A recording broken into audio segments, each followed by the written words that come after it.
Last year's Belmont Stakes, a mile and a half around the Big Sandy there in Belmont or Elmont, New York at Belmont Park. And tomorrow we'll have an interesting version of the Belmont. It's the first leg of the Triple Crown. And joining us, one of my favorite broadcasters and handicappers in horse racing from NYRA, from America's Day at the Racing with Fox Sports, Andy Serling. And we've got a few minutes with Andy. Quickly, the historic significance of this, and good morning. Morning. Thanks for having me on. Oh, it's great to have you on. The historic significance of this for you as a longtime observer and aficionado of the sport, being the first leg in the Triple Crown because of the pandemic and a mile and an eighth. What are your thoughts? Well, first of all, it's really the first major sporting event in America since the pandemic began. So that in and of itself sort of lends a lot of I sort of weight to the event. So that might supersede everything. It's a crazy year, you know, and Churchill Downs sort of announced first that they were moving the Derby to the Saturday of Labor Day weekend, and it left everybody in a situation where they had to move around that. Well, the Preakness ends up being on the first weekend of October, and if we were going to run the event 5-6 weeks after the Derby, you're talking about late October when the weather can be a little iffy here, but also you're running up on the Breeders' Cup, and who's going to run? So if we were to do that, it just wouldn't have been any kind of race. So we had to adjust, and in adjusting, we run it first.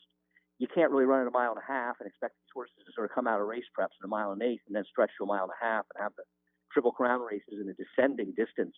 So we compromised, and we made it a mile and an eighth, and I think it's still a very interesting Triple Crown. You know, last is first this year.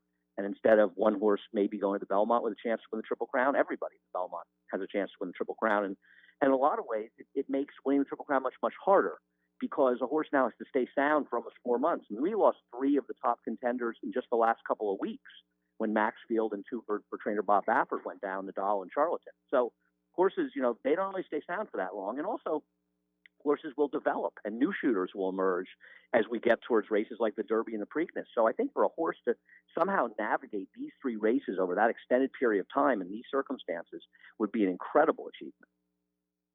Andy, I want you to talk us through the race. The overwhelming favorite is the 8 that drew well. I think that's where Tiz the Law wants to be, but it brings back great memories too with the Saratoga stable and Barkley Tag.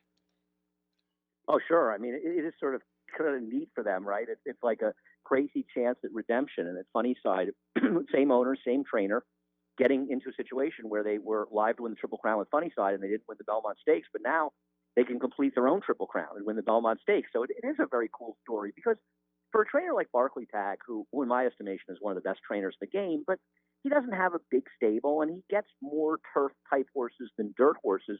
His primary owners are more focused on turf, but he's an excellent trainer who can win with horses on all surfaces, not just Funny Side. He had a very good Grade 1 winner named Tail Bacati just a few years ago.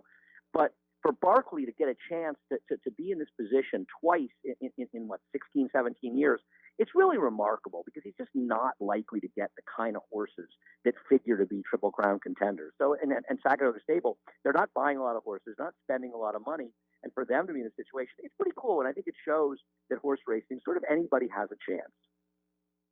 You know, I like races that present a great puzzle to solve. And while there's a heavy favorite here with Tapit to win on the rail, who probably wanted to be, that's okay. That's a good post position. Some of the closers that are hoping for a big pace. This is a good puzzle. It has an overwhelming favorite, but it's a good puzzle. I agree. And also, when you run a 1 mile and 1/8 race around one turn, which is the configuration at Belmont Park, it's actually helpful to closers. I'm not saying it kills the speed, and Tapit to win, you mentioned, is the speed, and he'll try to take him wire to wire, and he's an absolute threat off his race win just 2 weeks ago. But it helps the closers because the paces get much hotter, because there's a long run. There's a run of really about 5 to 6 furlongs, basically 5 furlongs until they hit that big sweeping turn. Where most racetracks, you hit the turn so quickly that the pace slows down, but the pace will actually speed up.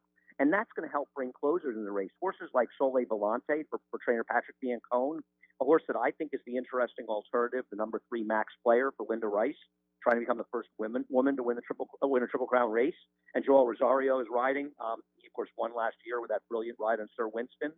And then you've got horses like Pneumatic and Dr. Post, for Steve Asmussen and Todd Fletcher, respectively, that are sort of horses that'll be in stalking positions, and both of them are players. But make no mistake, Tis the Law is way the horse to beat. All right. As you're just for the folks, and we have a number of folks that listen to this that like to play, is this a race better played straight up, or is this a race where you're looking at the exotics, or is it both? Well, I'm always looking at everything, right? I mean, I think you I want know. to dictate. We've got so many different bets this weekend at NYRA. We have a pick five with a dollar minimum that starts today. So if people are looking at today's card, races 7 and 9 today, and then races, I believe, 8, 9, and 10 tomorrow to close it out. So that'll be that's a one bet. We have a pick five that ends with the Belmont Stakes, where it's the fifth and final leg. It's also the third leg of a pick five. So there's plenty of those sort of multi-race legs. For me, I'm going to play this race. I'm going to bet a little to win on Max Player and make a small 3-8 exacta box Max Player with Tis the Law, and then a big 8-3 tax Tis the Law over Max Player. That'll be my basic play in the Belmont Stakes. I'm going to try to cement that exacta 8-3. Yeah, and real quickly before we let you go, a lot of good races. You mentioned the card today, but especially throughout the card tomorrow, the stakes races. It's a lot of three-year-old filly races. It's a great card. Yeah, no, I'm looking forward to it. It's always one of our best races, the cards of the year. It's a little different this year because some of the big races, the Metropolitan Mile, the Met Mile, as well as the Manhattan, we moved them to July 4th, so they'll be in 2 weeks. So we have a huge card on July 4th as well. But it's still a great day of racing. And the non-stakes came up as terrific, strong races. So they're interesting. The horse probably I like the most in our auxiliary stakes, I'll say, is in race number 6. I really like the number 3, Highland Glory, who's actually trained by Barclay Tagg, who trains Tis the Law. Well, hey, we'll be watching in Oklahoma again. Look forward to it, and thank you for coming on. I know it's busy. Yeah, it is. But thanks for having me. It's good to talk to you. It's been a few years, so I hope everything's going well. All right, same to Take you. care. And Andy Serling from NYRA and from Belmont in New York, of course,